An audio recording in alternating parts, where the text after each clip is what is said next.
สบายดีสบายดีเพื่อนทุกคนสบายดีเอาหน่อยถูกเร็วสบายดีสบายดีเนี่ยไป ส ละ บายดีรอเห็นรอ ดัง โอ้ยสั่งเด็กเดี๋ยวมากอกน้ำทีละเดี๋ยวมากอกน้ำ ก่อนผูกก่อนด้วยเนาะมาเล่นนะนี่ ไอ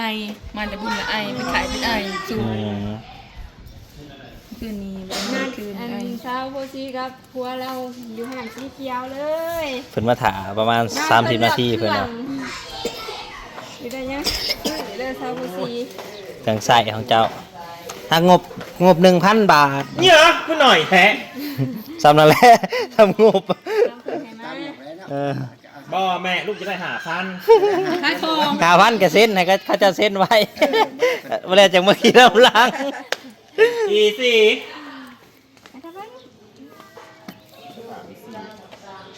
เจ้าจะห้องเขาดังเราปุ๊บเด็ก เนี่ยอันตกใจ เจ้าเลย มึงอ่ะ มึงอะไรทางนั้น ลูกเจ็บได้หน่อย แม่นลูก8 โมงซื่นนะอันนี้ลูก7 วุ่นๆอยู่บ่ ลูก6มา จังหวัดลูกเจกับลูก8น้ำต่างกันลายน้องโพสีดาวเด่นในตอนนี้นะอีซีเนี่ยกลายเป็นดาวนะฮะสีต่อไปมันก็จะเป็นดาวข้างฟ้าก็อีจ่อยเห็นบอก กลัวหันนี่จัก มันทำตัวมันเป็นตาสแต็กก็อีจ่อยเป็นกันแหละ อืม เมื่อ เมื่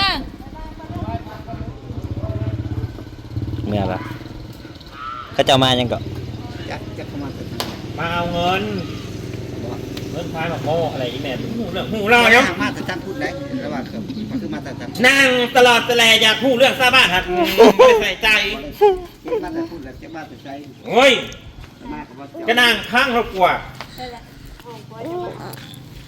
นี่ได้ทั้งเงินน้ำเด้อเช้าโพซีได้เงิน ได้ทั้งเงินได้ทั้งของ ของ เออ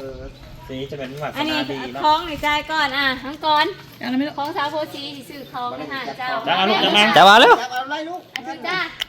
ทุจ้า จับเอาไรปัจจุบัน จ้าเร็ว ขอบพระคุณผู้ใหญ่ใจดี ผู้ใหญ่ใจบุญนะ ใจ จ๊ะ บอกแกเมียนเด้อพ่อเฮ้ย ถึงเงินได้ถึงทองก็ดี มา แล้ว มาแม่เสร็จ คน แล้ ละ ว ใบบอก แม่นคนละใบแม่คนเก่าคนเดิมที่ฝากมาหายซุ้มเจ้าฮะแน่เพิ่นแม่นหายซื้อของอันนี้ของปัวอันนี้ของเมีย เออย ก ยก ยกขึ้น เออประหยัดใส่เอาเพื่อนว่าประหยัดใส่เอามันหายากเงินกัน แม่ก่อนที่ได้ แล้วการจะไปตีก็พอก็แม่ก็สู้การหย่อนเงินเหมือนเดิมบันดาลสิ บางช่อง3 มื้อแล้วเพิ่นก็ฝากให้500 บาทเพิ่นก็มาให้มื้อนี้เพิ่นให้อีกคนละพัน เนี่ยเป็นโจปัญหา คุณแม่บอกลูกคุณพี่ ตั้งเงินของ คุณแม่เจ้า ไปมาเล่ง แม่น เจ้าก็เอิ้นคุณพี่ก็ได้ พี่ปิดผ่านมันละลายด้วยก่อนมาถึงหาของการแม่ตาย ตาย ก็จะควงอะไร ไปเขาไว้เบิ่งของเจ้าสิเอาหยัง ได้ไปจ้าง บ1,000ที่ว่าอยู่ในเฮือนครัวเจ้าบ่มีหยังบ่มีเครื่องปรุงบ่มีหยังอึบไปหยังลูก แปลงหัวยุงอันไล่เนตประเทศไปอยู่ซะตอนนี้เอาแม่มึงเนตประเทศแปลงหัวยุงไปอยู่สาย อยู่เที่ยงนา มึงเนตประเทศแปลงมึงมาอยู่ว่าจังหวัดมึงเนตประเทศแปลงไปอยู่อันหน้าอย่ามาบ่ายด้วยว่าคอห่างสีเขียวผมมียังอีกนะเด้อ หายละ มีเงินซื้อไว้ก่อน ละ มาทำเนาะสีเอาเกลือไปนำเด้อแล้วก็ไปวานกันทุกคนนะทั้งหนึ่งบอกอยากให้สุกินเกลือน่ะ นัวยามหักกันทะเลกับกินเกลือกับหวานสีเดย์ โอ้มันเลือดแป้งนัวแล้วนะ เป็นแม่เพิ่นแยกครัวให้ได้ให้อยู่เฮือนนึงเขากินเอง จะข้าวบอก อยู่ไผอยู่มันดอก มันไหลกันหนี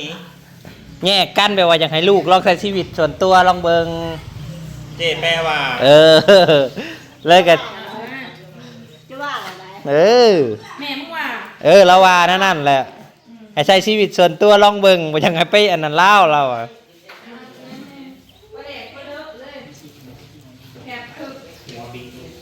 น้ำมันนี่แหละเครื่องใส่ในครัวเฮือนเนาะแนวจำเป็นคันมีตัวนี้ก็คือปรุง เร็ว อาหารได้ เร็วนี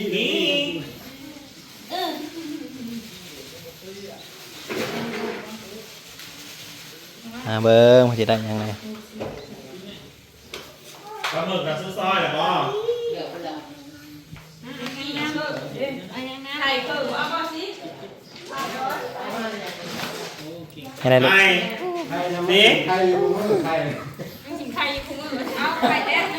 นี่พวงบอกว่ามึงแต่กินแต่ไข่พวงกูมึงก็ต้องกินไข่ไก่มึงว่ะดีใจหนาวมึงเอ้ยมันหันเราเอง กินกุ้งอะไร สันดานมึงเอ้ย ก็อะไรกัน ตลอดดอก จะมาอีกเอายัง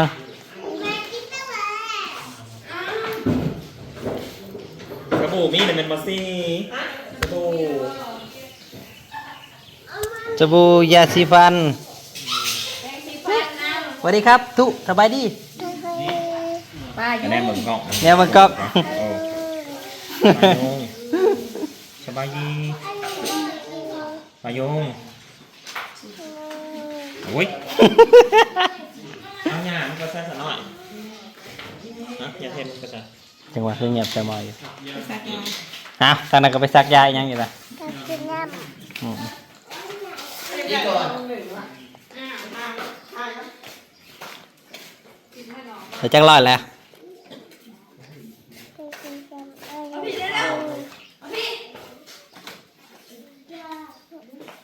ซื้ออะไรเห็นเนี้ยก่อน ได้เลยล่ะ ำแดงสีฟัน ยัง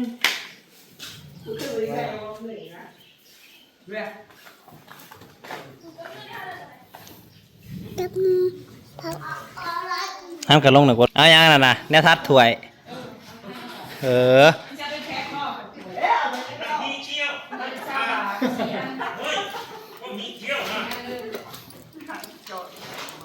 เอาไปพัดถวย ต้องมีแนวพัดถวยเอาแล้วเนาะ กินแล้วบ่ล้างมันก็บ่ได้บ่มีถ้วยใส่ได้ทำได้ล้างถ้วยล้างจานมีแล้วบ่ ทำไมกัน อืม ปลาแดกเลยสิปลาแดกยังบ่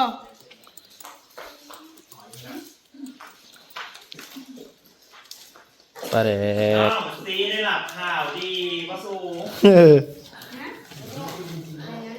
นี่แปลงกำลังกินเกลืออยู่ไหนปะสู มันจะแม่นอยู่เบิ่งละ บ๊ายบายแม่ เอาเกลือมาฝากเจแปนสู อุ้ยเกิดยังไงอยู่ เซ็งแล้วบอก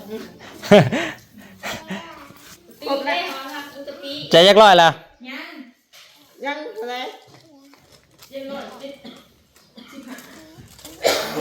ยังอยู่225 มาบ่ เข้ามันยังไม่อยู่ เออ เอาจะสูบไปพัวน้ำ เอาโลด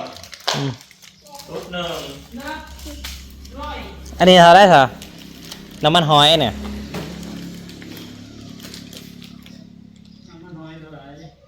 ราคาเท่าไหร่คนดู โดนแม่ ไอ้ไม่ทำอันนี้นะ40 บาทเอายังน้ำมันรถจักรบ่เออมันรถอันน้ำมันรถจักรซะ ต้นอาหารทิพย์ อืมน้ำมันอัน จริงก็ขายราคาเก่าได้น้ำมันน่ะ อืม ยังบ่ได้ขึ้น เจ้าได้ค่ะขึ้นกันยังเขาจะหาซื้อโพเองเจ๊จะใช้ลูกชิ้นตรง รถทิพย์บ่ได้อยู่ปั๊บมันเท่าไหร่หัว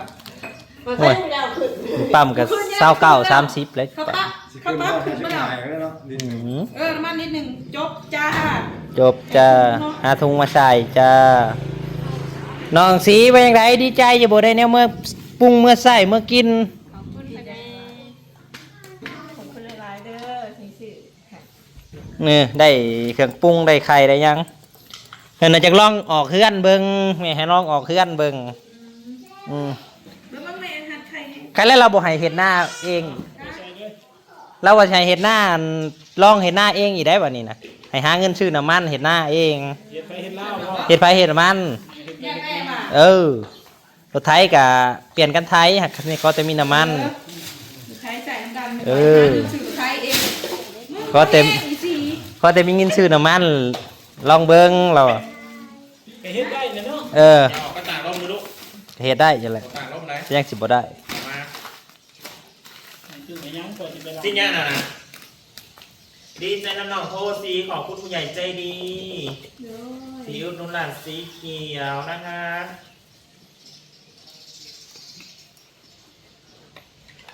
บ่เป็นหยังหรอกน้องซีบัดนี้เจ้าตื่นสวยเจะก็มีไข่ทอดกินอยู่โอ้ยไข่อยู่ดอก อย่าไปให้ตื่นตัวนั้น อืม อย่าไปบอกกันจากซา จะบอกก็ได้อ่ะบอกก็คือเก่านะเออ ว่าปัจจุบันนอนเต็มที่ซะกระหัว ไอ้ด่าคน ขาดหน่อยป่ะนี่ขาดหน่อย สิพากันเฮ็ดหน้าสิพากันเฮ็ดหน้าอยู่บ่ปีนี้น่ะกับผัวหรือเรื่องใด ชุบพายางยังนี่ใหม่นั่น ฟังเบิ่งบ่แต่ว่าเราอยากให้ลองเฮ็ดหน้าเองน่ะบ่เบิดน้ำมันพอดเช้าลิตรดอ ใหม่ ก เลยเนี่ยผมอยากให้แม่ไปกินหมดเนาะ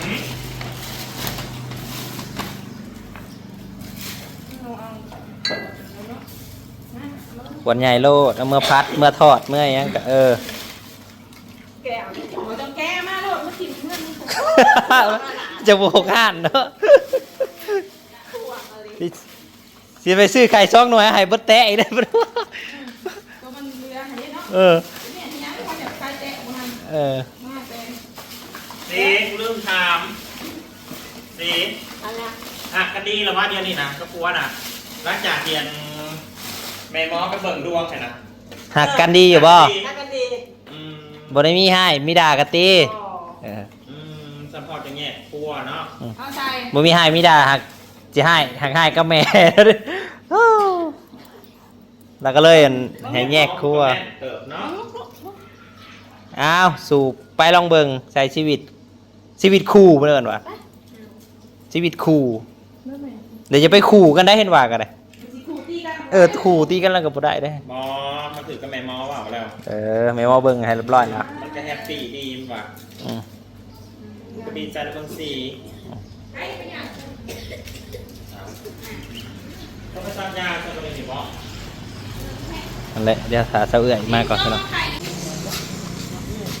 แม่งว่าช่วงนี้คือคุมเป็นเดือนหมดแล้วทุก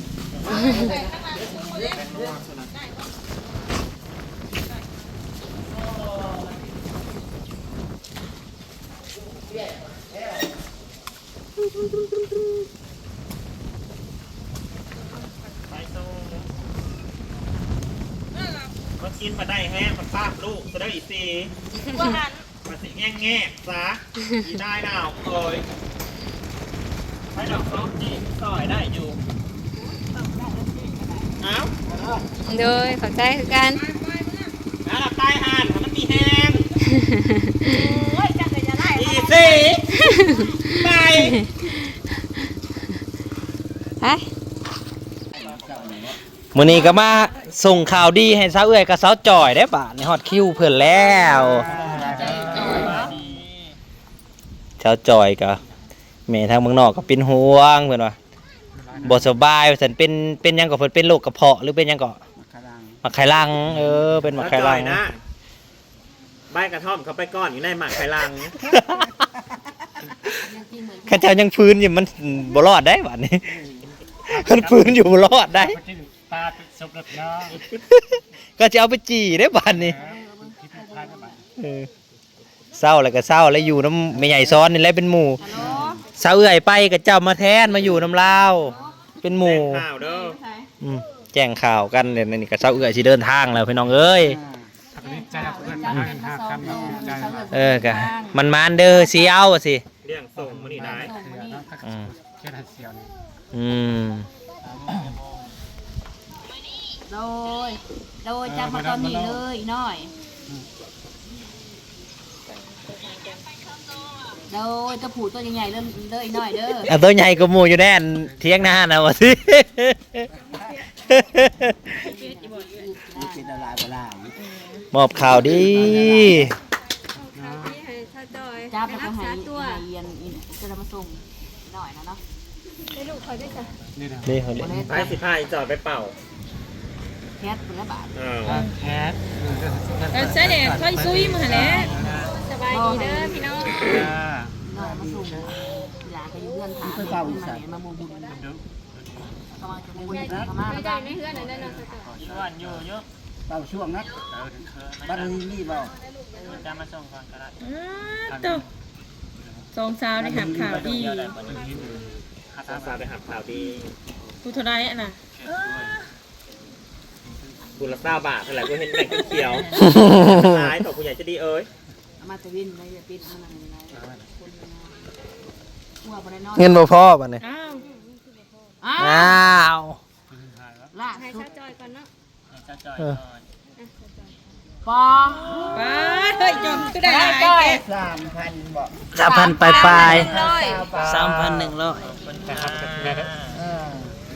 ขอบคุณผู้ใหญ่ใจดีละลายเด้อ เอาไปหักซาโตเอาไปหักซาโต ชาโตเนาะขอบคุณนะเด้อครับไปให้คุณแม่กันละแม่จ้า ขอบคุณคุณแม่ละลายเด้อที่ แม่ สะเอื่อย เมต 1,000 ตาสาวจอย ตาสัดจ่อย พัน เนาะ เถย1,000 ขอให้ 1,000ถ้วน แห้งก็มันก็ว่าตี สะเอื่อยหนึ่ง ไปถ้าเดินทางไปเอื้อย1,000 เสริมกันเข้าไปร่วมกัน กราบขอบคุณคุณแม่คนสวยนะคะค่ะเดินทางสาวเพื่อนเดินทางเพื่อนแล้วคน เฮ้ยพากันพี่ดูเฮ้ย จ้า พากันพี่เงินคือเยื่อยนะ มันสั่นตัวตัวหันหัวเพิ่นขึ้นไปหันหัวลงจอย อีจอยเป็นห่วงนายหลวงโอ้ ยันเพิ่นวินหัวเนาะ อ๋อเป็นนายกเป็นวิน ตื่นเต้น พากันยิ้มจ้า ตื่นเต้นจ้า ดีใจนำก็ขอบคุณแม่หลายๆเนาะจะได้ก็ให้ผู้ให้ก็ให้ขอให้มีความ นี่ สุข เลยขายมขายามึง อืม ขายาขาหน้าของแม่มันแหละ เพิ่นก็ลิต้นนางอะไร แปลออกให้มันด้วย แป๊กหนึ่ง เพิ่นก็ลิต้นนางเพราะว่าเจ็บเป็นมาอะไรก็เนาะมันก็ต้องใส่เงินรักษา เมื่อวานได้มา1,000กับไปซื้อเต่าแล้วก็เห็ดของไอ้แล้วก็เห็ดอันแล้วก็ใส่จานให้เพิ่นเนาะให้เพิ่นแน่แล้วก็ค้นกล่องมานี่อีกไปซักยาอีกมื้อนี้ อืม ลูกเลย มึงก็ไปซักอีก สูนะใส่สุจ้ามาแล้วจ้าพิษโตหมดจ้า พวกเราใหญ่นะ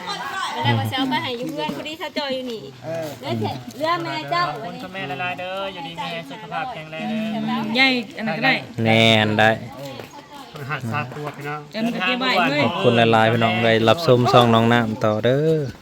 ให้เอาไปให้แม่เฒ่าจอยก่อนพอกันใหม่พี่น้องเอ้ยสบาย เมื่อ ดี ทุกเย็นดิเฮ้ย